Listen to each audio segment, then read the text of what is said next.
Bueno, le voy a invitar a mi amada iglesia que por favor cerremos nuestros ojos. Vamos a empezar con una oración eh, pidiendo al Señor que Él esté guiando en todo momento esta predicación. Señor, gracias te damos en el nombre de Jesús. Nos presentamos delante de ti para exaltarte, para hacer una continuación de lo que hemos cantado, Señor, a través de la predicación de la palabra, Señor, que a fin de cuentas es el alimento sólido, Señor, del cual necesitamos todos los cristianos para crecer continuamente hacia la estatura del varón perfecto. Ayúdanos el día de hoy a estar pendientes, Señor, para entender, Señor, este tema tan trascendental dentro de tu cuerpo, Señor, y ayúdanos a estar también, Señor, en todo momento ciertamente atentos, pero que sea el Espíritu Santo el que esté convenciendo nuestros corazones, Señor, y tu palabra penetrando a sí mismo en nuestros corazones para entender y comprender, Señor, la verdad predicada el día de hoy. En el nombre de Jesús. Amén. Amén. Bueno, mi amado hermano, el día de hoy quiero hablar un poco acerca de un tema que es un poco espinoso, ¿verdad? Y le puse por nombre a esta plática, el pastor, una desmitificación, ¿verdad?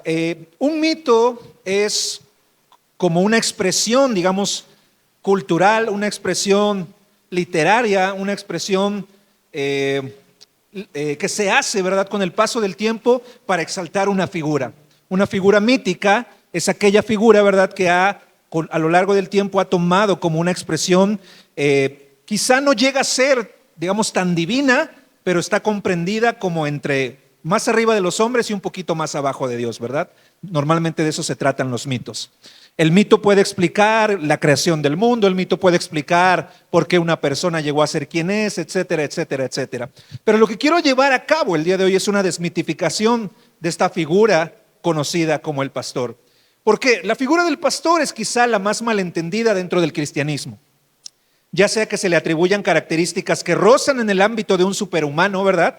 En el sentido de que nunca se preocupa, nunca llora, nunca se cansa o nunca se equivoca, o que se le vea como alguien que está más cerca de Dios, ¿verdad? ¿Cuántas veces hemos escuchado esa frase de, le voy a decir al pastor que ore por mí porque él está más cerca de Dios, ¿verdad? Porque a él sí lo escucha Dios.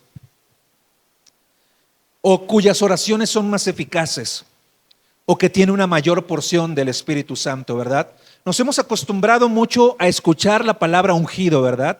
El ungido. Hay personas que tienen más unción en el sentido de una cuestión como si se ganara la cuestión de la unción, pero mire, la palabra de Dios nos habla acerca de que todos aquellos que han recibido el Espíritu Santo tienen la unción del Santo. Y nos dice aún más, como ustedes tienen la unción del Santo, no necesitan que nadie les explique sobre ciertas cuestiones porque Él es el que los guía a toda verdad. ¿Verdad? Se ha formado un mito, mi amado hermano, pero la realidad es que el pastor como tal, y quiero empezar con esto, es un miembro de la congregación. El pastor como tal es un miembro de la congregación con una asignación específica en cuanto al servicio de Dios y a su iglesia. El pastor no es de una raza especial.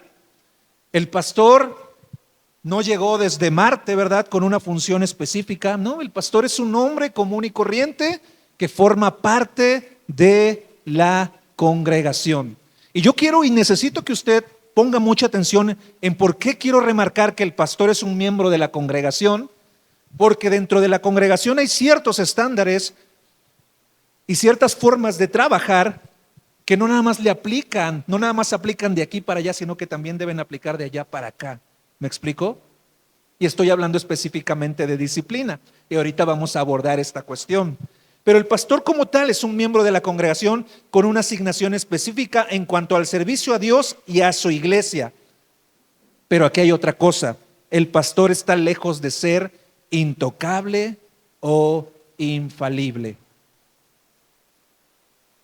¿Verdad? Porque a veces se nos ha vendido la idea que el pastor es infalible. Es una especie de papa, ¿verdad? Cristiano, un mini papa cristiano. Y no, mi amado hermano. El pastor está lejos de ser intocable o infalible. Por eso el día de hoy quiero hacer un pequeño estudio de la figura del pastor desde la Biblia para desmitificar y a la vez presentar la realidad de dicho ministerio. En primer lugar, quiero mencionar algunos puntos que por costumbre, concepción errónea, ¿verdad? A veces por costumbre cuando llegamos al cristianismo nos dicen algo acerca del pastor y nosotros lo creemos y lo aceptamos por costumbre. A veces hay una concepción errónea, ¿verdad? Que yo en mi buena intención digo, es que el pastor, lo que yo le decía con anterioridad, seguramente el pastor tiene una línea directa con Dios, ¿verdad? Seguramente el pastor, sus oraciones son más eficaces. Seguramente el pastor está más ungido. O por una mala intención, y aquí estoy hablando específicamente que sí hay pastores que tienen una mala intención y que lo que hacen es que este mito no lo quitan o no dan una correcta interpretación, sino que para su propio beneficio siguen haciendo y acrecentando este mito. Pero ya puede ser que por costumbre, concepción errónea o mala intención sean entendido como parte del pastorado. El primer punto que quiero desmitificar, ¿verdad? Es que el pastor es intocable. El pastor es intocable. Y seguramente usted habrá escuchado en alguna ocasión lo siguiente, apoyado en un versículo, en un simple versículo, ¿verdad? Que tenemos en Primera de Samuel 24:6, pero esta visión se apoya en una mala interpretación, o permítame la expresión, en una mañosa interpretación de Primera de Samuel 24:6, ¿verdad? ¿Qué dice Primera de Samuel 24:6? Está David, ¿verdad? Y tiene la oportunidad de quitarle la vida a Saúl, ¿verdad? ¿Y qué dice? Pero David no lo hace. Dice David, versículo 6, que el Señor me libre de hacerle al rey lo que ustedes sugieren. Y esta es la parte del versículo que muchos pastores han tomado, ¿verdad? Y dice, no puedo alzar la mano contra él porque es el ungido del Señor. ¿Verdad? Seguramente usted habrá escuchado en alguna ocasión en ciertos lugares decir, al pastor no se le puede tocar porque es el ungido del Señor. Para empezar, hay una exégesis de este texto, porque aquí está hablando acerca de perdonarle la vida literalmente, ¿verdad? David no quería manchar sus manos, entendiendo ciertamente que había una unción, pero una unción en cuanto a ser rey, ¿verdad? Y está hablando acerca de quitarle la vida literalmente. Sin embargo, muchos pastores se han servido, este versículo ha servido para blindar a pastores deshonestos o que hacen cosas incorrectas. Pero aún peor, con esto evitan ser disciplinados como cualquier otro miembro de la iglesia. Por eso yo le decía que es importante que entendamos que el pastor es un miembro de la iglesia. Con una función específica, sí, pero es un miembro de la iglesia. Porque a veces el pastor o algunos pastores han tomado esta idea de soy intocable. Yo, por lo tanto, como soy pastor, puedo hacer lo que sea y la disciplina no me aplica a mí. Y este versículo ha sido tomado para blindar a pastores deshonestos. Pero fíjese, incluso muchos pastores dan la vuelta al asunto señalando a aquel que dice una falta, ¿verdad? En alguna ocasión algún pastor va a decir, el que está mal eres tú porque me estás señalando. Yo sí, a lo mejor caí en adulterio, a lo mejor robé dinero, pero no debes tocar al ungido del Señor. Por lo tanto, si me señalas mis errores, el que está mal eres tú. Ahora, debe haber un orden para esto, por supuesto. No podemos llegar simplemente y, no sé, colgar una manta, ¿verdad?, en determinado lugar de la ciudad. Así no es como se arregla esta situación. Pero ciertamente que sí podemos ir con el pastor y decirle, oiga, pastor, ¿qué está pasando con esto, no? Porque el pastor no es intocable. Y fíjese, me llamó mucho la atención esto que dice Cole Brown en su libro Las mentiras que me dijo mi pastor.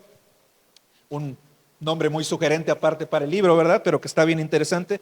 Fíjese, póngale atención a lo que dice Cole Brown. Si nuestra iglesia no tiene manera de enfrentar y disciplinar el pecado de nuestros pastores, esto revela que los mismos pastores o piensan que por ser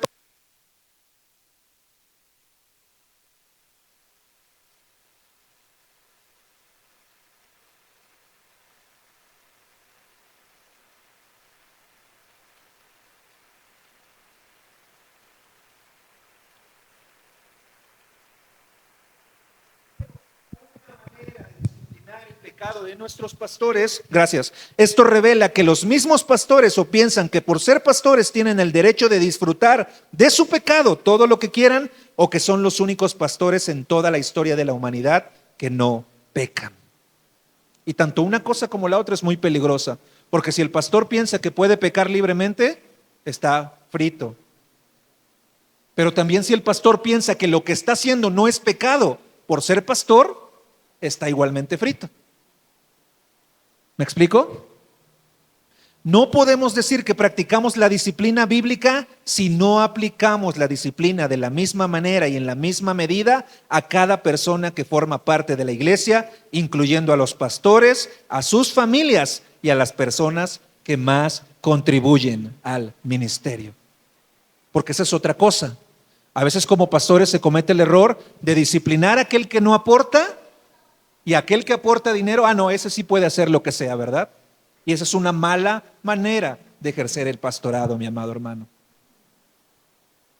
Tomando en cuenta esto, es necesario que el pastor esté rindiendo cuentas constantemente.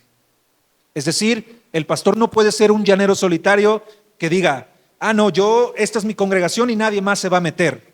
No, es necesario que el pastor esté rindiendo cuentas constantemente y, por supuesto, siga siendo enseñable. Déjeme decirle que a mí me gusta mucho los miércoles cada 15 días, nos reunimos con otros compañeros pastores, ¿verdad? Que se llama la Alianza por la Paz. Y hay pastores presbiterianos, pastores no denominacionales, pastores de las asambleas de Dios. Son todos pastores de la ciudad de aquí de Jalapa. Y me gusta mucho porque es una forma de rendir cuentas. ¿Me explico? Tú le platicas a un pastor, oye, estoy batallando con esto, me está pasando esto. Y es una forma de rendir cuentas. Porque una persona que no rinde cuentas se convierte en un tirano.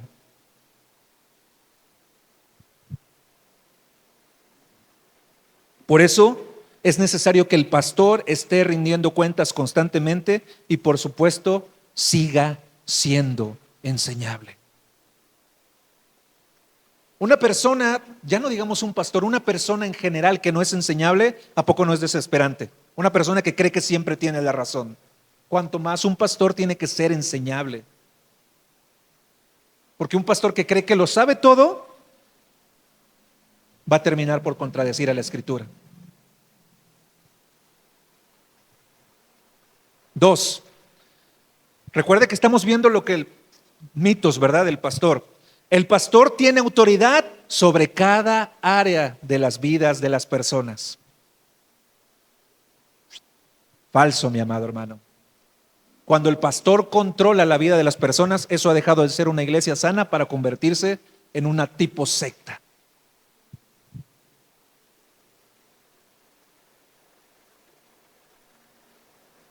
Con respecto a este tema, debo aceptar que en Latinoamérica tendemos a desarrollar un paternalismo malsano en nuestras relaciones, y esto pasa también en la iglesia, lo que desemboca en una pastorlatría, ¿verdad? Muchas veces se sigue viendo al pastor así como, ¿no? Incluso algunas personas, yo no dudaría que tienen una foto del pastor y a lo mejor hasta le prenden velas, ¿verdad? Una pastorlatría, si me permite la palabra. A tal grado que muchas personas parecen haber cambiado el versículo del Salmo 23, el Señor es mi pastor, por el pastor es mi Señor. Esto, aunado al hecho de que a muchos pastores les gusta ser controladores, crea una receta perfecta para el desastre. Porque no nada más se trata de que la gente le gusta esto, sino que al pastor también un poquito la gente y un poquito el pastor. Imagínense, eso es una receta para el desastre, ¿verdad? Y fíjese algo. Yo me acuerdo que hace tiempo vi un libro publicado. Hace tiempo, le digo, hace como 10 años, decía el abuso en la iglesia, ¿no? El abuso pastoral. Y yo decía, qué jalado, ¿no? Con el paso del tiempo uno se da cuenta que ciertamente hay mucho abuso en la iglesia. Que hay muchos pastores que se aprovechan de su cargo para aprovecharse de la iglesia, ¿no?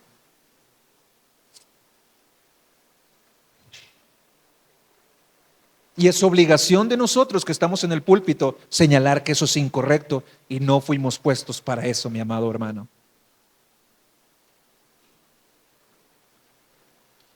Dice, continúo con esta cuestión. Ahora, hay que reconocer algo, mi amado hermano. Hay personas que esperan que el pastor les diga qué estudiar, dónde trabajar, con quién casarse, pero esta, mi amado hermano, no es la función del pastor. Y cuando un pastor está metiéndose tan profundamente en el área personal de las ovejas, está transgrediendo el área de su autoridad. Cuando un pastor le está diciendo todo y cada una de las cosas que usted tiene que hacer, incluso hay pastores que les dice dónde invertir su dinero, ¿verdad? Cuánto dinero debe de traer. Hay pastores que incluso le dicen cuánto tiene que ganar, ¿verdad? Cuánto diezmo tiene usted que dar porque ese es el dinero que tiene que ganar. El pastor no está para eso. La esfera de autoridad del pastor no es la vida personal de las personas, es la vida espiritual de las personas. Ahora, quiero decirle algo. Con esto no quiero decir que el pastor no puede aconsejar. Por supuesto que sí. Es más, nuestra obligación consiste en otorgarle todas las herramientas para tomar la mejor decisión basada en la palabra de Dios. Nuestra obligación es otorgarle todas las herramientas, compartirle correctamente la palabra de Dios para que usted pueda tomar la mejor decisión basada en la Escritura. Aconsejarle tantas veces usted lo necesite. Si usted tiene duda acerca de un tema y viene y nos pregunta 10 veces tenemos la obligación de aconsejarle. Si usted lo requiere, y póngame atención a lo que le voy a decir, podemos incluso opinar como sus amigos. Pero la decisión debe ser siempre tomada de forma, y remarco, libre por la persona.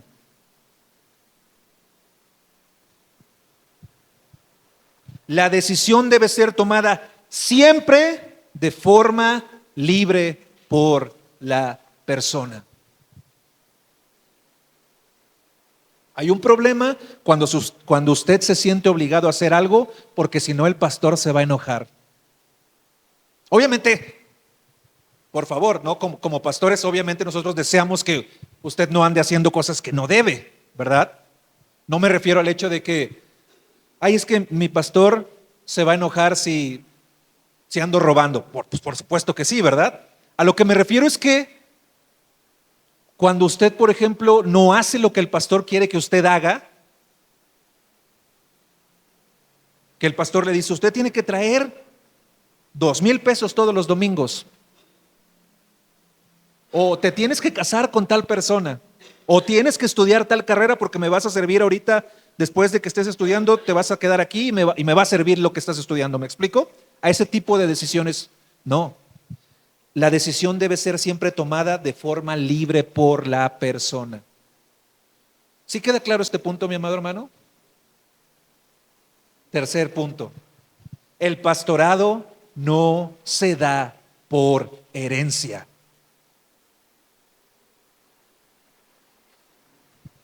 La iglesia, mi amado hermano, no es una empresa ni un negocio que debe pasar de generación en generación. La persona que queda al frente de una iglesia debe serlo, no porque es el hijo del pastor, sino porque cumple los requerimientos del obispado.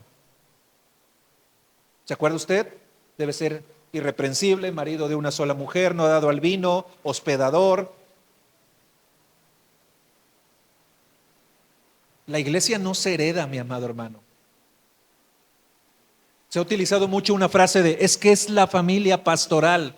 Es la familia del pastor. Pero no es como esta cuestión de que Justino VII le va a pasar la herencia a Justino VIII. ¿Me explico? Así no es como funciona la iglesia, mi amado hermano. Pero además de que la persona que se queda al frente cumple los requerimientos del obispado, lo es porque la congregación puede dar fe de su amor y compromiso para con ellos.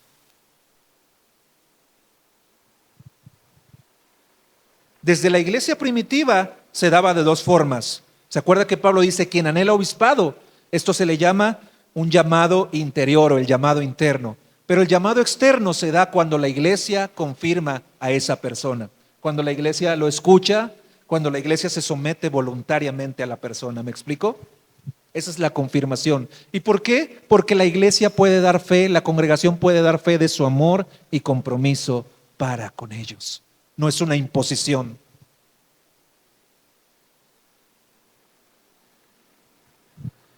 Quería tratar este punto porque, y una vez más lo contextualizo, en Latinoamérica la iglesia sufre de una suerte de nepotismo. ¿Sabe lo que es el nepotismo? Cuando solamente por ser familiar de alguien yo meto en un cargo público a la persona, ¿verdad? Entonces yo, por ejemplo, tengo una diputación y meto a mi hijo a trabajar solo porque es mi hijo, no porque esté más capacitado. En el ámbito público, ¿verdad? Porque pues, si yo tengo una empresa y meto a mis hijos, pues es una empresa privada, ahí no hay nepotismo. ¿Me explico? Pero me refiero en el ámbito público. Ahora, es la colocación de personas en un lugar debido a sus lazos familiares. Póngame atención aquí. La realidad es que muchos hijos de pastor ven la iglesia como un negocio redondo. Un sueldo asegurado, un estatus asegurado, sin necesidad de un esfuerzo. Porque seamos honestos, el llamado pastoral que muchas veces esas personas dicen tener, solo alcanza para una iglesia ya establecida. ¿Verdad? Difícilmente va a ver usted a una de estas personas ir a plantar una iglesia. No, quiere quedarse en la iglesia que ya está establecida. O si le dicen, sí, pero mira, te vas a ir a trabajar a la sierra, ¿verdad? Allá vas a establecer una iglesia. No, quiero estar en esta iglesia, ¿no? O sí me voy, pero con un sueldo, diría el gobernador de Nuevo León, ¿no? Con un sueldito de 50,000 pesos, ¿no?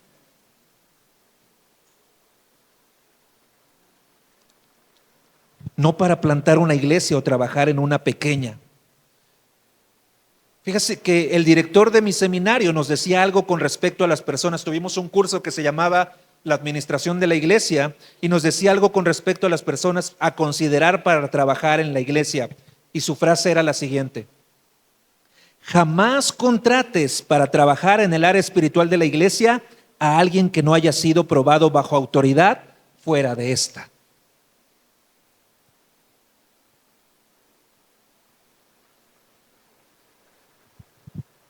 Y se refiere específicamente a la cuestión de que muchos hijos de pastores jamás han salido a trabajar, ¿verdad? Pero los ponen como jefes, como altos lugares en la iglesia. ¿Y qué hacen? Maltratan a las personas porque jamás han estado bajo autoridad, porque no hay una empatía. Y como empiezan a trabajar ya cuando hay una iglesia establecida, no sienten amor por las personas porque no les costó, me explico, no derramaron ni sangre, ni sudor, ni lágrimas, si me permite la expresión, porque es fácil. Ahora, nos decía, hay personas que han crecido en tu iglesia, que tú puedes dar fe, ¿verdad?, de que esas personas sirven a Dios. Ahí no hay problema. Me refiero a esas personas que de repente les nace como el amor por el pastorado, ¿no? Y fíjese que hay una frase que mi papá decía y que a mí siempre me marcó mucho.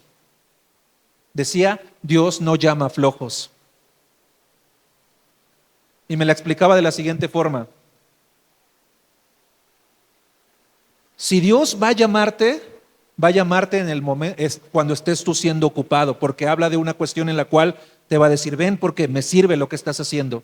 Pero si de repente tú dices, no, yo ya no quiero estudiar porque me quiero dedicar al pastorado. No, yo ya no quiero dejar, ya voy a dejar todo, ¿verdad? Porque quiero venirme para acá. Cuando leemos la vida de las personas, es diferente, por ejemplo, el hecho de que tú empezaste a estudiar tu carrera y Dios te dijo, deja la carrera, ¿verdad? Te llamó y dejaste la carrera a la mitad, ya no la pudiste terminar, a decir, no, yo ya no quiero esto porque, pues mira, ahí está la lana, ¿verdad? En la iglesia. ¿Me explico?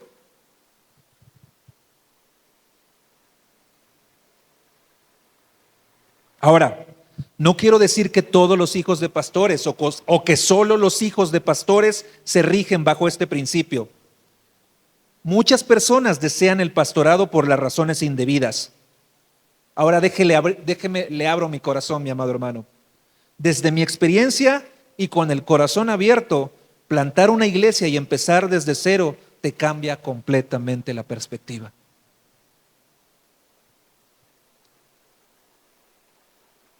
Te hace más sensible, más dependiente de Dios, y le confieso que también te saca más canas.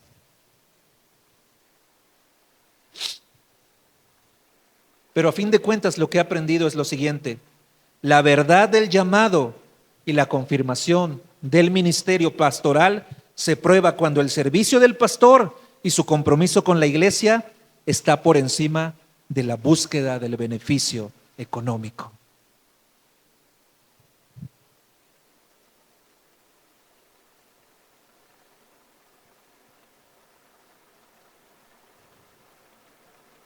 Cuando el amor, la pasión excede al hecho de decir, pues hay que sacrificarse a veces, hay que hacerle de todo, ¿verdad? Pero amo a mi iglesia y vamos a hacerlo, vamos a darle adelante. Y créame, yo no estoy en contra de que el pastor tenga un sueldo y que gane y lo haga bien. No, no ese es el problema. El problema, decía Pablo, es cuando ese se convierte en el fundamento para el servicio. Cuando el amor al dinero es lo que rige el deseo de ser pastor, no el amor por Dios y por las personas. ¿Me explico?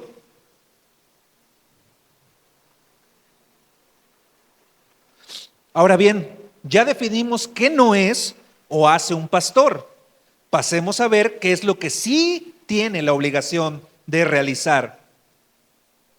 El primer punto, mi amado hermano, es que el pastor debe apuntar a Cristo.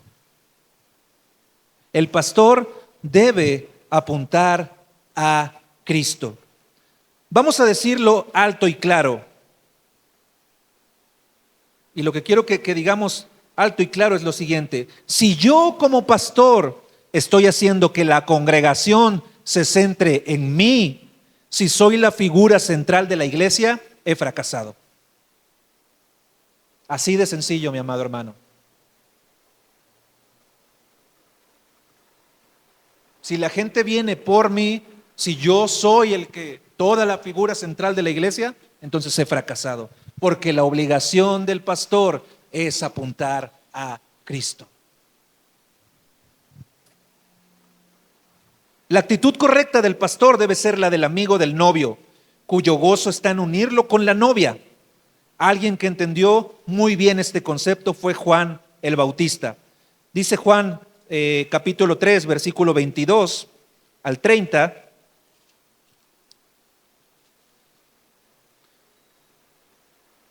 Dice: después de esto Jesús fue con sus discípulos a la región de Judea y allí pasó algún tiempo con ellos y bautizaba. También Juan estaba bautizando en Enón, acerca de Salín, porque allí había mucha agua, así que la gente iba a ser para ser bautizada. Esto sucedió antes de que encarcelaran a Juan. Se entabló entonces una discusión entre los discípulos de Juan y un judío en torno a los ritos de purificación. Aquellos que fueron a ver a Juan le dijeron: Rabí, fíjate que el que estaba contigo al otro lado del Jordán y de quien tú diste testimonio, ahora está bautizando y todos acuden a él. Está hablando de Jesús. Nadie puede recibir nada a menos que Dios se lo conceda, le respondió Juan. Ustedes me son testigos de que dije: yo no soy el Cristo, sino que he sido enviado delante de él. El que tiene a la novia es el novio, pero el amigo del novio que está a su lado y lo escucha, se llena de alegría cuando oye la voz del novio. Esa es la alegría que me inunda. Y este versículo 30 todos lo deberíamos de tener tatuado en la frente, ¿verdad? Y más los pastores. A él le toca crecer y a mí menguar. A él le toca crecer y a mí menguar. No se trata de mí, se trata de él.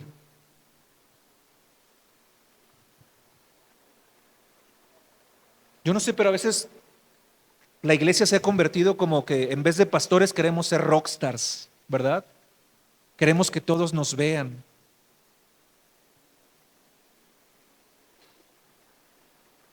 Quiero que no, quiero que no se llame la iglesia Crisol, sino que en vez de eso digan, no, vamos a la iglesia del Tino. ¿La iglesia le pertenece a quién? A Jesús. Obviamente yo sé que, o sea, no se me asuste si usted lo ha dicho en el sentido, a veces lo decimos así porque es más fácil. A lo que me refiero es todo lo que hay detrás de esa declaración, ¿me explico? No voy a sacar un látigo y le voy a decir, pecador, usted dijo así en alguna ocasión. No, sino en el sentido de que lo importante es que Él crezca.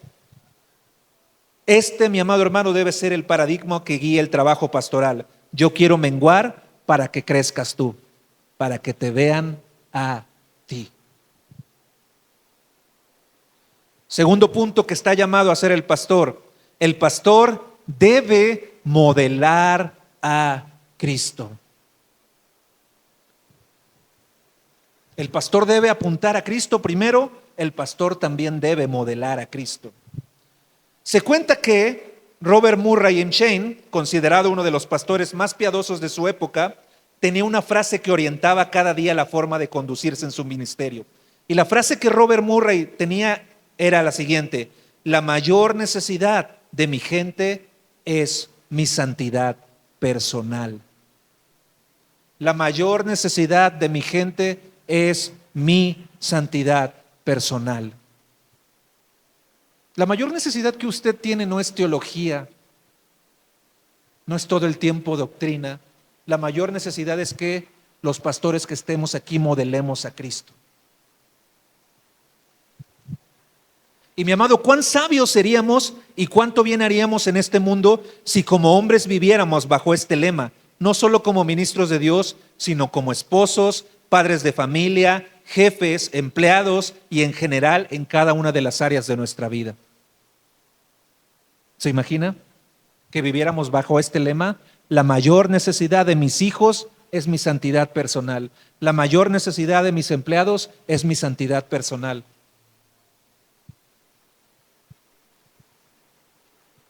La mayor necesidad de mi esposa es mi santidad personal.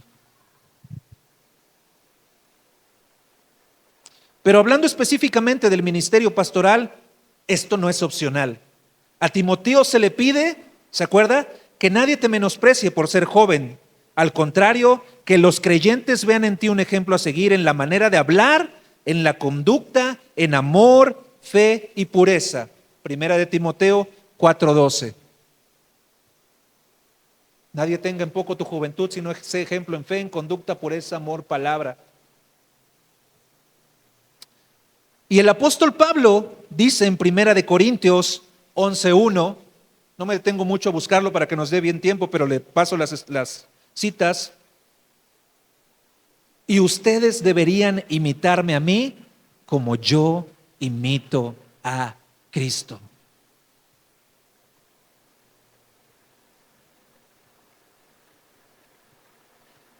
Hay muchas veces que las personas dicen, es que yo nunca me voy a salir de esta iglesia porque aquí es donde fui plantado. Mi amado hermano, por favor, yo se lo digo de primera mano, si alguna vez usted se da cuenta que yo empiezo a hablar, o mi padre, o después las personas que van a estar también aquí al frente, porque esa es la intención, que cada uno de ustedes pueda subir, ¿verdad? Y servir y predicar, pero cuando usted me escuche hablando tonterías que contradicen la Biblia, sea el primero en irse, mi amado hermano. No compre esa mentira de que como fui plantado en esta iglesia, sí. Y yo diría como Pablo, mientras yo esté imitando a Cristo, usted imíteme a mí. Cuando yo deje de imitar a Cristo,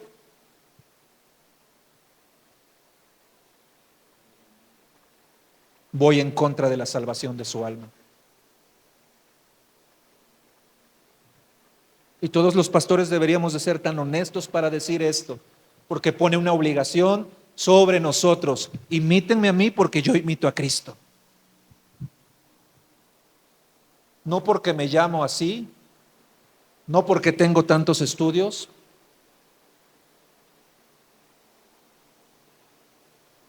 Aprendí esta frase y me gusta mucho, ¿no? Imítame a mí en tanto yo imito a Cristo. Si no, ni me prestes atención. Un pastor comprometido con Cristo y por amor a su iglesia debe vivir modelando a Cristo en cada área de su vida. No nada más los domingos en el púlpito. Debe modelar a Cristo en su matrimonio, debe modelar a Cristo no haciendo negocios turbios, debe modelar a Cristo siendo honesto, debe modelar a Cristo en cada área de su vida. De tal forma que ante cualquier pregunta, su respuesta pueda ser: imítame a mí porque yo imito a Cristo. Oye, es que tengo un problema en el trabajo.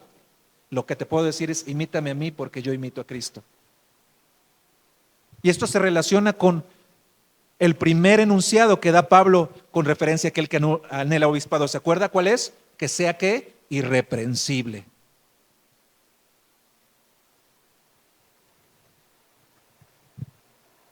Irreprensible no significa, mi amado hermano, que nunca peca. Obviamente todos pecamos. A lo que se refiere a irreprensibilidad es que el pastor actúa de forma tan íntegra y honesta que no puede ser, no hay un área en la cual lo puedan agarrar como para criticarlo en el sentido de decir: mire lo que anda haciendo, comparte de esto el domingo, pero el lunes anda haciendo tranzas. Eso es ser irreprensible, íntegro, honesto.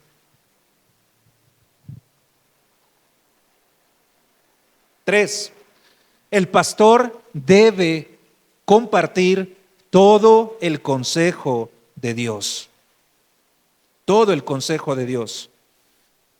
Hay una parte de la escritura en Hechos, ¿verdad?, donde Pablo está hablando y les dice a unas personas: ya no soy culpable de su sangre porque yo les compartí todo el consejo de Dios.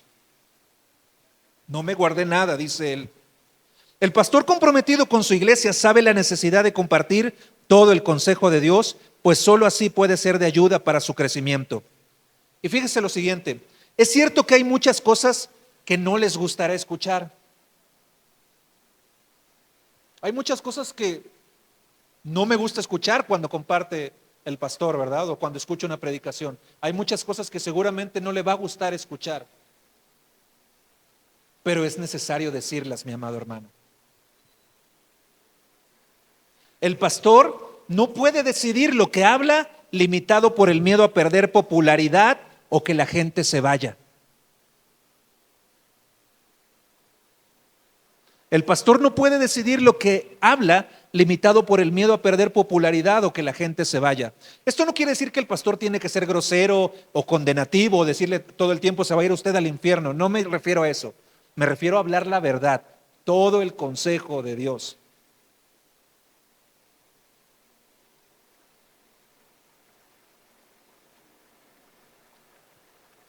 Y ojo, aquí no hablo de ser grosero o condenativo, sino al hecho de que habla la verdad en amor. La verdad siempre nos confronta, ¿a poco no? Y a veces la verdad es dura de escuchar, pero la verdad siempre debe ser hablada en amor. Alguien que solo habla mensajes motivacionales puede tener una sala llena debido a la comezón de oídos. ¿Se acuerda que hay una parte en la escritura que dice: tendrán comezón de oídos de oír simplemente lo que les gusta? Y eso es muy fácil. O sea, si yo le hablo solamente lo que usted quiere escuchar, ¿no? Te va a ir siempre bien. Eres más que vencedor, simplemente, ¿no? Decláralo y tendrás. Pero a pesar de que eso es aparte, mejor dicho, de que eso es mala teología, no es todo el consejo de Dios.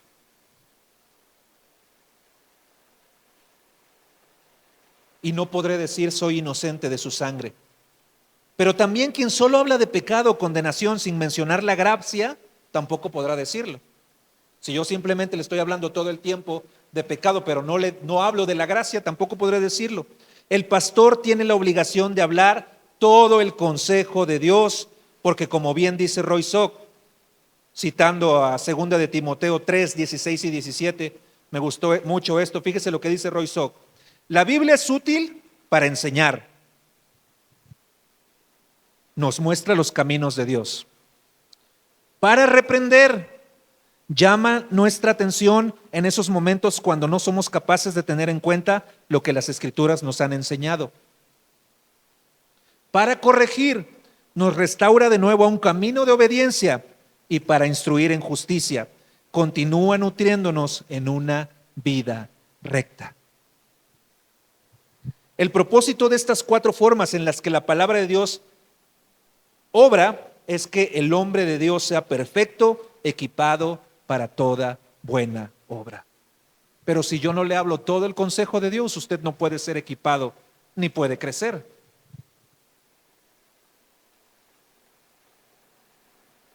Segunda de Timoteo 3, 16 al 17, ¿se acuerda usted, verdad? Toda la Escritura es útil para enseñar, reprender, redarguir, corregir, instruir en justicia, para que el hombre de Dios sea perfecto, equipado para toda buena obra. Pero aparte hay otra cosa, punto número 4, mi amado hermano. El pastor no debe solo compartir la palabra de Dios, sino compartirla correctamente. ¿Verdad? Porque cualquiera puede subir aquí y agarrar un versículo y enseñarlo mal, ¿verdad?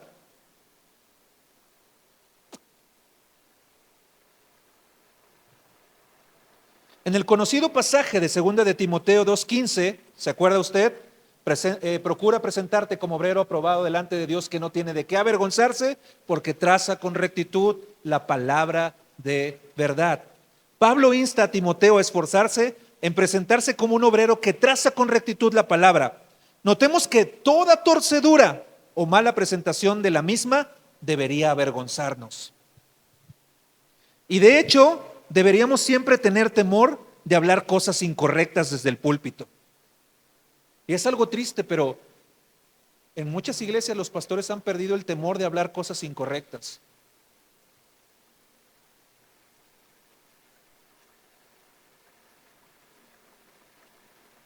Yo a veces he escuchado barbaridades, como por ejemplo de que Jesucristo pagó el 80% de tu salvación y tú con tu diezmo pagas el otro 20%. ¿De verdad? Y lo más terrible de todo, yo me quedo viendo y digo, ahorita va a decir que es un chiste. No. Y ya no les da pena decirlo, ¿me explico? Y dice la palabra de Dios, procura presentarte como obrero aprobado que no tiene de qué avergonzarse. Toda persona que traza sin rectitud la palabra de Dios tendría que avergonzarse, mi amado hermano. ¿Y sabe por qué? Deberíamos tener también temor de hablar cosas incorrectas desde el púlpito, porque esto podría afectar la eternidad de las personas que nos escuchan.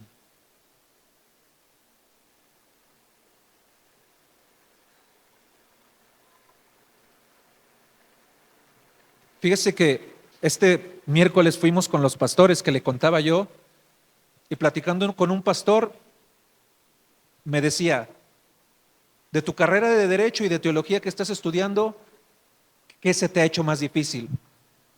Yo me quedé pensando y mi respuesta fue esta. En Derecho es difícil porque si tú te equivocas, una persona puede perder su libertad. Sin embargo, en el aspecto teológico, si tú dices algo incorrecto, una persona puede perder su alma.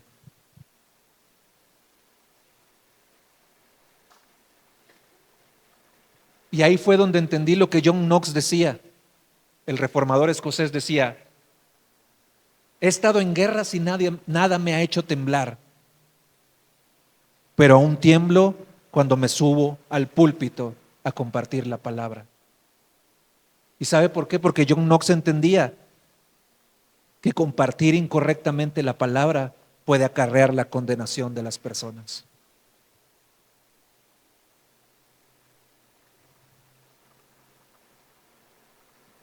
Por tanto, es una obligación del pastor estudiar continuamente, actualizarse, leer.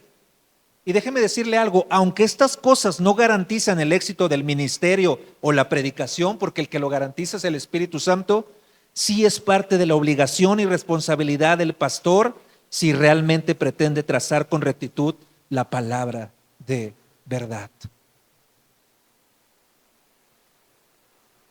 Fíjese que Buddy Bauchman, un predicador, también en alguna ocasión hablando decía, es triste,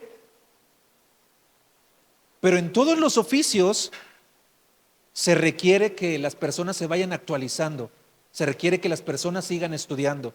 Si usted trabaja, seguramente le mandaban a cursos para que se siguiera actualizando, dice, y es triste porque en muchas ocasiones el pastor se ha conformado, ¿verdad? Dice, yo ya no necesito aprender, yo ya no necesito estudiar.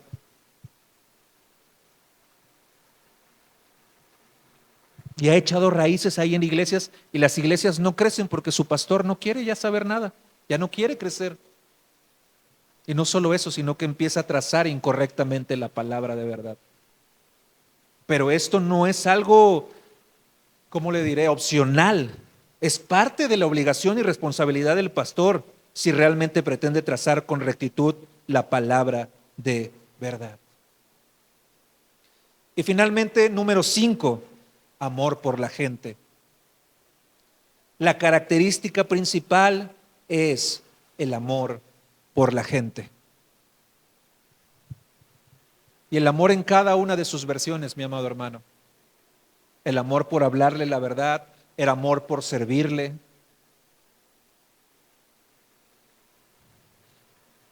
El pastorado es un ministerio que debe manifestar el amor de forma fehaciente. ¿Sabe por qué?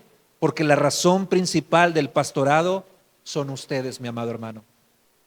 Cada uno de ustedes.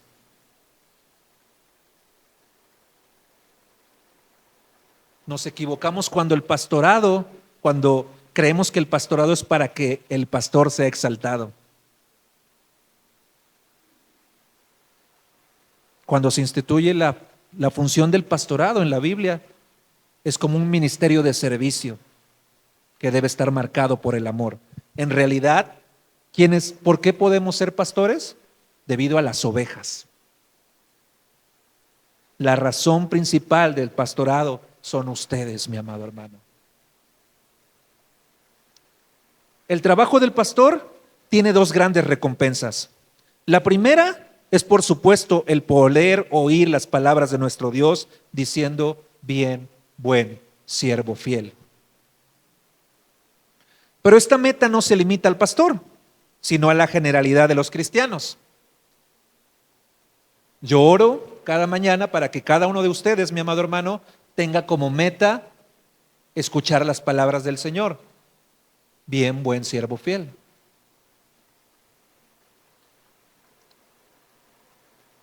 La segunda, esta es la primera meta o la primera gran recompensa del pastor. La segunda sí se relaciona directamente con el ministerio. Citando a Juan, acompáñeme por favor a 3 de Juan, si tiene ahí su Biblia.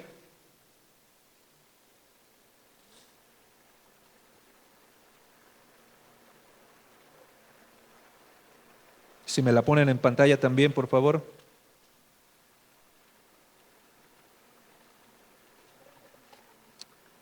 Dice, ¿perdón? Voy. Dice 3 de Juan.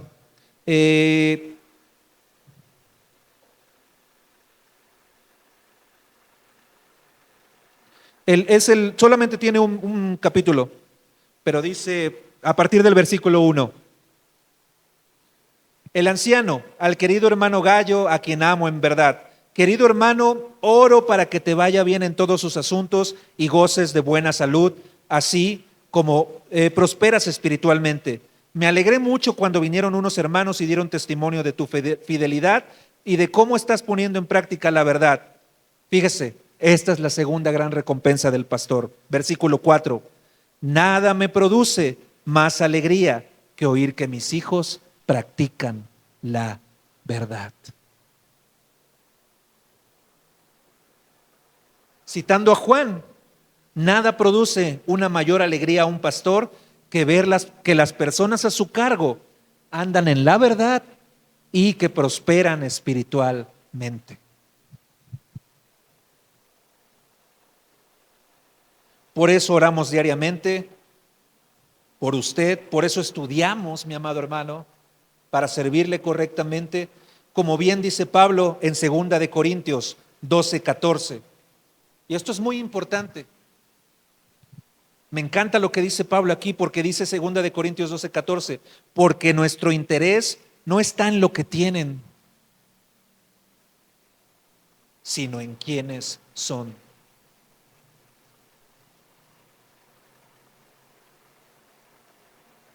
Déjeme decirle algo, de verdad agradezco cada una de sus bendiciones, sus oraciones, sus bendiciones, quien nos ha bendecido económicamente, muchas gracias. Pero me encanta lo que dice Pablo, nuestro interés no está en lo que tienen, sino en quién ustedes son. Usted, mi amado hermano, usted, mi amado hermano, usted, mi amado hermano, es la razón del gran privilegio del pastorado. Y quiero cerrar leyendo una porción de Tesalonicenses. En el contexto, el apóstol Pablo está escribiendo a la iglesia de Tesalónica, ¿verdad? Les está escribiendo a los tesalonicenses, y fíjese que lo que él está expresando es el deseo de volver a verlos debido a su relación de amor con esta iglesia. Por favor, si vamos a Tesalonicenses, el versículo es Primera de Tesalonicenses 2:19 al 20, en la Nueva Versión Internacional. Si me la pones para que lo pueda leer ahí directamente. La expresión final de Pablo realmente expresa en pocas palabras lo que nuestra gente, lo que usted, mi amado hermano, significa para los que estamos al frente. Dice Primera de Tesalonicenses 2:19. En resumidas cuentas, ¿cuál es nuestra esperanza, alegría o corona delante de nuestro Señor Jesús para cuando Él venga? ¿Quién más sino ustedes?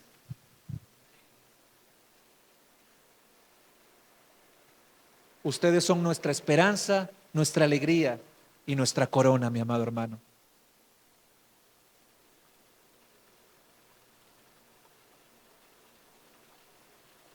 Y finalmente quiero terminar con lo siguiente. Gracias, mi amado hermano, por su amor a Cristo. Gracias por su amor por sus pastores y por los unos con los otros. Dios no nos pudo haber colocado en un mejor lugar. Los amo mucho, iglesia. Que Dios les bendiga. Vamos a orar. Señor, gracias te damos por tu amor, por tu bondad, por tu misericordia, Señor, por este gran privilegio que tenemos de conocerte en verdad. Gracias, Señor, por el privilegio, Señor, de servir a esta gente, a tu pueblo, por el amor que ellos muestran también y la obediencia a sus pastores, Señor. No en el sentido de obligatoriedad, Señor, en temor, sino en amor. Ayúdanos a crecer continuamente en este caminar cristiano los unos con los otros, Señor. Ayúdanos, Señor, para que el deseo más grande, Señor, que tiene la persona al frente se cumpla. Que crezcan espiritualmente, Señor, y que caminen practicando la verdad. Gracias por Crisol, Señor. Sigue añadiendo tú a aquellos que han de ser salvos. Síguenos haciendo crecer, Señor. Sí, a nivel ortodoxia, Señor, en lo que creemos, pero también, Señor, que lo que nos caracterice sea el amor. Primeramente por ti y también los unos por los otros, para gloria, honra y alabanza tuya, en el nombre de Jesús. Amén. Amén. Que Dios le bendiga.